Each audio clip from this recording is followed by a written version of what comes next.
Alors c'est un peu avec émotion que je suis devant vous ce matin, mais heureux.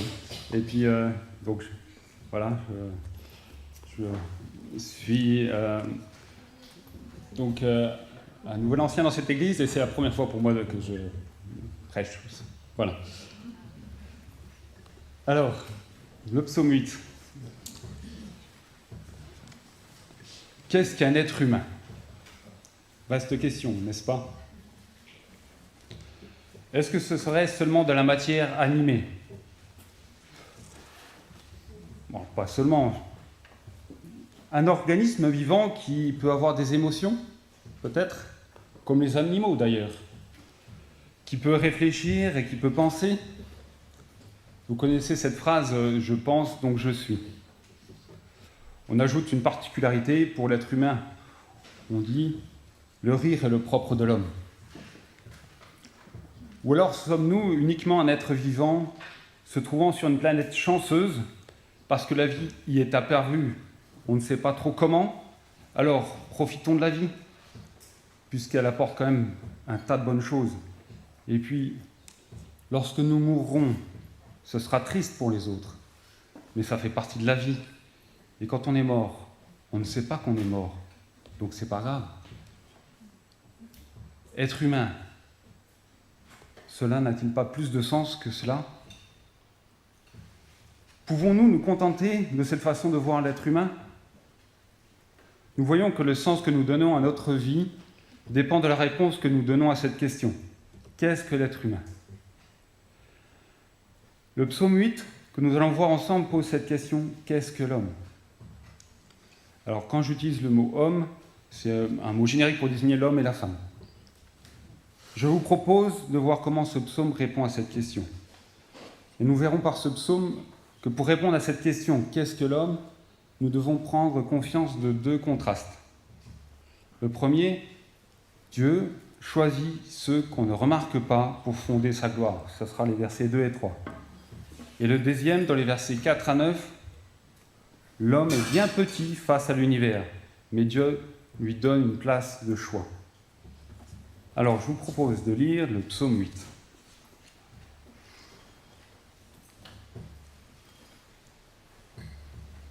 Au chef de chœur, sur la guitite, psaume de David. Éternel, notre Seigneur, que ton nom est magnifique sur toute la terre. Ta majesté domine le ciel. Par la bouche des enfants et des nourrissons, tu as fondé ta gloire, pour confondre tes adversaires, pour réduire au silence l'ennemi, l'homme avide de vengeance. Quand je contemple le ciel, œuvre de tes mains, la lune et les étoiles que tu y as placées, je dis, qu'est-ce que l'homme pour que tu te souviennes de lui, et le Fils de l'homme pour que tu prennes soin de lui? Tu l'as fait de peu inférieur à Dieu, et tu l'as couronné de gloire et d'honneur. Tu lui as donné la domination sur ce que tes mains ont fait. Tu as tout mis sous ses pieds. Les brebis, comme les bœufs, et même les animaux sauvages, les oiseaux du ciel, les poissons de la mer, tout ce qui parcourt les sentiers des mers. Éternel, notre Seigneur, que ton nom est magnifique sur toute la terre.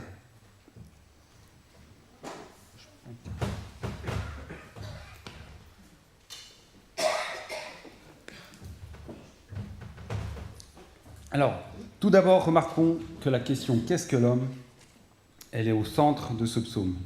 Mais que ce psaume commence et se termine par la même phrase. « Éternel notre Seigneur, que ton nom est magnifique sur toute la terre. » C'est un appel fort à reconnaître que notre Dieu est magnifique. Le but de ce psaume est donc de rendre gloire à Dieu. Il nous aidera donc à comprendre comment rendre gloire à Dieu. Dieu a donné un privilège incroyable à David en l'inspirant pour écrire ce psaume. Et donc nous allons voir ce que Dieu nous dit par la bouche de David. Donc le premier contraste, Dieu a choisi ceux qu'on ne remarque pas pour faire paraître sa gloire. Je vous relis les versets 2 et 3. Éternel notre Seigneur, que ton nom est magnifique sur toute la terre, ta majesté domine le ciel. Par la bouche des enfants et des nourrissons, tu as fondé ta gloire pour confondre tes adversaires, pour réduire au silence l'ennemi, l'homme avide de vengeance. Dieu est grand, majestueux, il domine toutes choses. Et pourtant, il est glorifié par les enfants et les nourrissons, ceux qui ne sont pas mis en avant. En me demandant à quel enfant David pensait lorsqu'il a écrit cela, je me suis dit qu'il avait peut-être pensé à Samuel. Tout petit, Samuel fut au service du grand prêtre Élie. Il était son serviteur. Par contre, les fils d'Élie, qui étaient aussi prêtres et qui avaient une position d'honneur devant le peuple, profitaient de leur position élevée pour s'enrichir. Ils allaient même jusqu'à coucher avec des femmes qui venaient à l'attente de la rencontre, démontrant ainsi qu'ils méprisaient l'Éternel et qu'ils étaient ennemis de l'Éternel. Alors Dieu s'est adressé directement à Samuel, qui n'était encore qu'un jeune enfant, et il lui a confirmé le jugement qu'il ferait mourir les 2 fils d'Élie et que le péché d'Élie et de ses fils ne serait pas pardonné.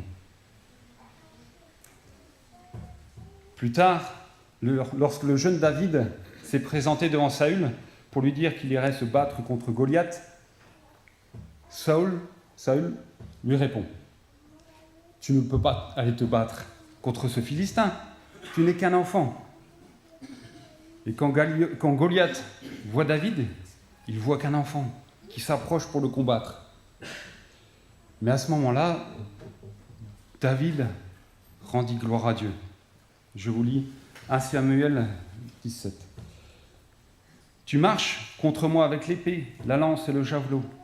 Moi, je marche contre toi au nom de l'Éternel, le Maître de l'univers, au nom du Dieu de l'armée d'Israël que tu as insulté. Aujourd'hui, l'Éternel va te livrer entre mes mains. Toute la terre saura alors qu'Israël a un Dieu, et toute cette assemblée saura que c'est ni par l'épée, ni par la lance que l'Éternel sauve. En effet, la victoire appartient à l'Éternel, et il vous livre entre nos mains. » Dieu ne cherche pas les gens importants de notre monde pour être glorifiés. Nous voyons cela au travers de toute la Bible. Et dans l'Épître aux Corinthiens, Paul il le dit clairement. Dieu a choisi ce qui est faible pour couvrir de honte les puissants. Dieu a porté son choix sur ce qui n'a aucune noblesse et que le monde méprise, sur ce qui est considéré comme insignifiant, pour réduire à néant ce que le monde estime important. Pourquoi ? Pour que personne ne puisse se vanter devant Dieu. J'arrive au deuxième contraste. L'homme est bien petit face à l'univers, mais Dieu lui donne une place de choix. En contemplant le ciel, David s'aperçoit que l'homme est bien fragile et minuscule devant l'univers que Dieu a créé. Et pourtant, Dieu lui a révélé que dans sa bonté, il donne une place élevée à l'homme. Quand on pense à la taille de l'univers, au nombre des étoiles qui est peut-être infini, cela donne vertige et on se sent tout petit. La taille de l'univers est gigantesque et il n'arrêterait pas de grandir. Ce n'est pas simplement la taille de l'univers qui donne le vertige, mais aussi la précision des lois qui régissent l'univers. Les scientifiques ont pu découvrir que l'univers est réglé par des lois extrêmement stables, utilisant des constantes d'une précision extrême. Je vous cite un article du magazine Science et Avenir. C'est un magazine de vulgarisation scientifique. Ces nombres sont des constantes fondamentales de la nature. Celles-ci sont universelles, car leur valeur ne varie pas d'un bout à l'autre du cosmos, ni au cours du temps. Elles définissent les propriétés des lois de la nature, un peu comme un squelette autour duquel se construit le réel et qui code les proportions de la nature. Nul ne peut expliquer pourquoi leur valeur est ce qu'elle est. Et c'est au prix de siècles d'efforts que les physiciens ont réussi à les mesurer. Les scientifiques sont obligés de reconnaître la grandeur et la précision de l'univers. La précision de ces constantes est si grande qu'on ne peut pas se l'imaginer. On parle d'un nombre qui aurait 122 chiffres derrière la virgule. Et si ces constantes variaient ne serait-ce qu'un petit peu, le monde n'existerait pas. La création porte partout la trace d'une intelligence supérieure. Aujourd'hui, la science en sait un peu plus sur l'univers que David. Mais ce que David et ce que chacun de nous peut voir en regardant le ciel, la lune et les étoiles, c'est suffisant pour que l'on puisse reconnaître la grandeur de Dieu. Comme nous l'avons vu dimanche passé, dans le psaume 19, le ciel raconte la gloire de Dieu et l'étendue révèle l'œuvre de tes mains. Et dans Romains, nous lisons aussi, en effet, les perfections invisibles de Dieu, sa puissance éternelle et sa divinité se voient depuis la création du monde. Elles se comprennent par ce qu'il a fait. On voit tellement de choses merveilleuses autour de nous, tout le temps, qu'on ne se rend même plus compte de toutes ces merveilles qui nous entourent. Prenons le temps parfois de nous émerveiller devant un paysage, devant la nature, devant une fleur, devant un magnifique insecte, un ciel étoilé. Mais surtout, prenons conscience que c'est Dieu qui a créé tout cela. Dans ce psaume 8, cette question « Qu'est-ce que l'homme ?» marque l'étonnement et l'émerveillement de David, qui se rend compte que Dieu se préoccupe de l'homme alors que l'homme est si petit par rapport à la grandeur de l'univers. David s'émerveille que Dieu porte son attention sur l'homme. Nous voyons dans la Bible que quand Dieu se souvient de quelqu'un, il se souvient de l'alliance qu'il a faite avec cette personne. Et il agit pour cette personne. Lorsque Dieu a touché notre cœur, pour que nous le reconnaissions comme notre Dieu, il s'est souvenu de nous. Il a opéré le miracle du changement de notre cœur. Et Dieu continue à porter son attention sur l'homme et sur le Fils de l'homme, c'est-à-dire la génération d'après, pour prendre soin de lui. Et David va jusqu'à dire que l'homme a été créé de peu inférieur à Dieu. C'est vraiment étonnant. En tout cas, moi, ça m'a toujours étonné, de peu inférieur à Dieu. Mais c'est bien le cas.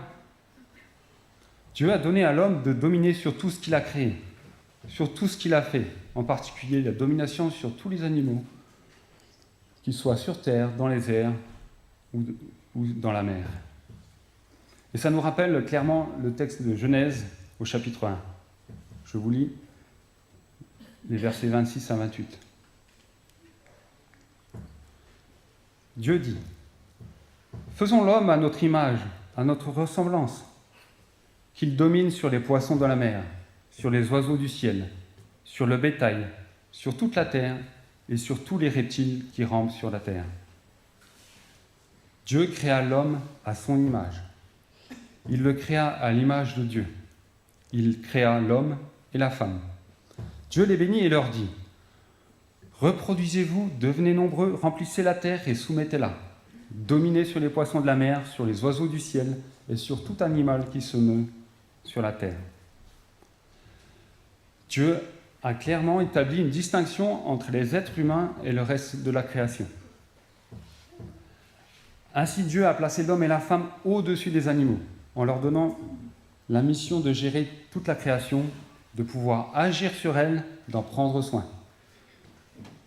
Alors nous ne le faisons pas forcément toujours de la bonne façon, mais c'est une mission qui n'a pas été donnée à d'autres qu'à l'être humain. Nous entendons parfois autour de nous que l'être humain est un animal comme les autres, qu'il n'a aucune légitimité pour gérer la nature, qu'il devrait s'effacer, voire disparaître, pour laisser la nature tranquille. Mais c'est faux. Dieu a donné un rôle particulier à l'être humain sur la nature. De plus, seuls l'homme et la femme ont été créés à l'image de Dieu. Aucune autre créature ne porte comme l'homme et la femme l'image de Dieu. La grandeur de la création nous aide à nous rendre compte de la grandeur de Dieu, mais seuls l'homme et la femme représentent Dieu et possèdent une ressemblance à Dieu. Nous devrions représenter Dieu sur terre, alors rendons gloire à l'Éternel. Dieu est grand, majestueux, et pourtant il est glorifié par ceux qui sont petits et faibles. L'homme est fragile et minuscule devant l'univers que Dieu a créé, et pourtant Dieu de sa bonté lui a donné une place glorieuse dans la création. Alors je repose cette question. Qu'est-ce que l'homme ? Dieu a donné une position élevée à l'homme, mais Dieu nous demande d'avoir une attitude simple, humble, comme celle d'un enfant. Comprenons et émerveillons-nous de la position que Dieu nous donne. Reconnaissons qu'être à notre place élevée dans la création avec une attitude humble nous permet de rendre gloire à Dieu. Pourtant, bien souvent, nous pensons le contraire, et nous faisons le contraire.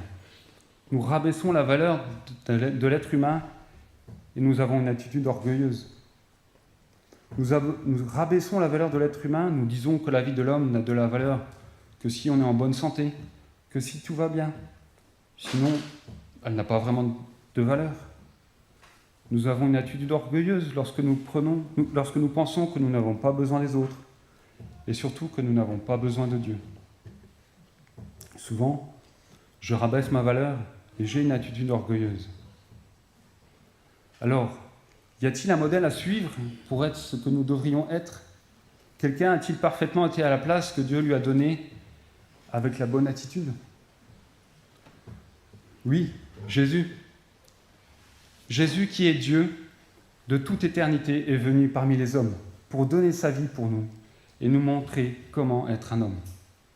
C'est l'événement le plus extraordinaire de toute l'histoire. Dans Philippiens, chapitre 2, versets 5 à 11, nous lisons « Que votre attitude soit identique à celle de Jésus-Christ, lui qui est de condition divine. Il n'a pas regardé son égalité avec Dieu comme un butin à préserver, mais il s'est dépouillé lui-même en prenant une condition de serviteur, en devenant semblable aux êtres humains. Reconnu comme un simple homme, il s'est humilié lui-même en faisant preuve d'obéissance jusqu'à la mort, même la mort sur la croix. C'est aussi pourquoi Dieu l'a élevé à la plus haute place et lui a donné le nom qui est au-dessus de tout nom, afin qu'au nom de Jésus, chacun plie le genou dans le ciel, sur la terre et sous la terre, et que toute langue reconnaisse que Jésus-Christ est le Seigneur, à la gloire de Dieu le Père. Nous voyons que Jésus, qui est Dieu, a accepté de quitter la gloire du ciel pour s'humilier jusqu'à la croix, et cette humilité a rendu parfaitement gloire à Dieu. Nous qui sommes devenus enfants de Dieu par le sacrifice de Jésus, suivons l'exemple de Jésus. Dans l'Épître aux Hébreux, l'auteur reprend le psaume 8. Et nous comprenons alors que Jésus est l'homme par excellence. Je lis Hébreux, chapitre 2. Vous allez voir la similitude avec le psaume 8. Qu'est-ce que l'homme pour que tu te souviennes de lui ? Ou le Fils de l'homme pour que tu prennes soin de lui ? Tu l'as abaissé pour un peu de temps au-dessous des anges. Tu l'as couronné de gloire et d'honneur. Et tu lui as donné la domination sur ce que tes mains ont fait. Tu as tout mis sous ses pieds.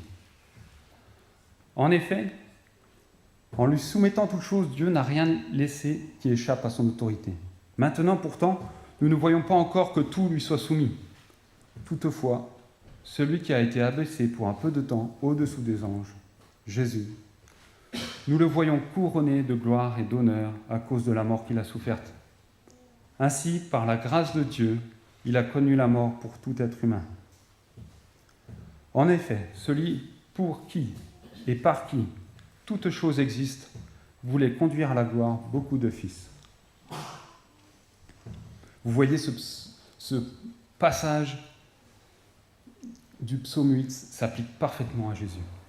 C'est-à-dire qu'en plus d'être l'égal de Dieu et d'être à l'origine de toute la création, on voit que Jésus a ajouté à sa nature divine une nature pleinement humaine et qu'il est l'homme par excellence, à qui Dieu a soumis toutes choses. Jésus a été abaissé le temps de sa vie sur terre, puis il a été couronné de gloire et d'honneur à cause de la mort qu'il a soufferte pour apporter le salut aux hommes, sans distinction. Le verset 10 du chapitre 2 d'Hébreux nous apprend aussi que Jésus veut nous faire entrer pleinement dans cette gloire qui est décrite dans le psaume 8, en faisant de ceux qu'il a rachetés par sa mort ses frères. Pour conclure, Jésus veut faire de nous ses frères pour que nous puissions toujours plus lui ressembler. Lorsque nous luttons avec notre péché, souvenons-nous que Jésus nous a promis qu'il achèverait l'œuvre qu'il a commencée en nous et que nous serons un jour avec lui. quand nous sommes conscients de notre valeur aux yeux de Dieu, et que nous sommes dans une attitude simple d'un enfant qui reconnaît l'œuvre de Dieu, notre vie proclame la gloire de Dieu. Proclamer la gloire de Dieu, ce n'est pas seulement chanter de tout son cœur au culte. C'est aussi se rappeler, par exemple, que si une personne nous méprise dans ses paroles, au boulot par exemple, nous restons sûrs de la valeur que Dieu nous donne et nous gardons une attitude simple. Proclamer la gloire de Dieu, c'est aussi, par exemple, prendre son rôle de père, comme Dieu nous le demande. Florent Varac nous l'a rappelé il y a 2 semaines. Un père qui apaise ses enfants, qui entoure ses enfants, qui discipline ses enfants, qui instruit ses enfants, et donc un père qui s'inspire de Jésus. Glorifier Dieu, c'est affirmer, comme nous l'a dit Jean-Jacques dimanche dernier, que sa parole est bonne, et elle est précieuse pour nous. Et c'est compter sur la grâce de Dieu pour la mettre en pratique. Glorifier Dieu, c'est s'adresser à lui pour lui remettre nos doutes, nos difficultés, nos combats, et puis le remercier et le louer d'être si précieux à ses yeux. Proclamer la gloire de Dieu en Église, c'est imiter Jésus, c'est-à-dire avec humilité considérer les autres comme supérieurs à soi-même. Au lieu de regarder à ses propres intérêts, regarder aussi à ceux des autres. Dieu a donné une position élevée à l'homme, mais Dieu nous demande d'avoir une attitude humble, simple, comme celle d'un enfant. Alors, nous rendons gloire à Dieu. Ayons la simplicité de reconnaître que tout nous vient de Dieu, qu'il est notre Seigneur. Et comme David, chantons, Éternel, notre Seigneur, que ton nom est magnifique sur toute la terre. Amen.